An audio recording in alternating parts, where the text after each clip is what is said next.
ഒരു ജനകീയ സർക്കാരിന്റെ ജനപക്ഷ നിലപാട് ബോധ്യപ്പെടാത്ത ഉദ്യോഗസ്ഥൻ സർക്കാരിനെ പലപ്പോഴും പ്രതിസന്ധിയിൽ കൊണ്ടുചെന്നെത്തിക്കും. മുന്നണിയുടെയും സർക്കാരിന്റെയും നയങ്ങളിൽ നിന്ന് ഒരാളും വ്യതിചലിക്കാൻ പാടില്ല. ആ നയം ലംഘിച്ച് ഒരു ഉദ്യോഗസ്ഥൻ പ്രവർത്തിച്ചാൽ അയാളെ സർക്കാരിന്റെ നയസമീപനങ്ങൾ പ്രതിഫലിപ്പിക്കുന്ന തസ്തികകളിൽ നിന്നും മാറ്റി നിർത്താൻ കഴിയണം.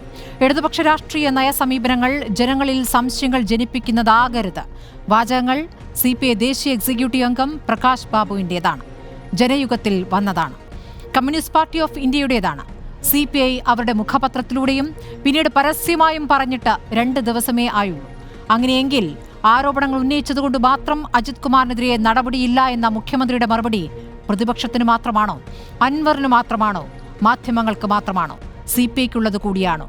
ഒരു ഘടകകക്ഷിക്കുള്ളത് മറ്റ് ഘടകകക്ഷികൾക്കുള്ളത് കൂടിയാണോ? പാർട്ടിയിലെ അതൃപ്തർക്ക് കൂടിയാണോ?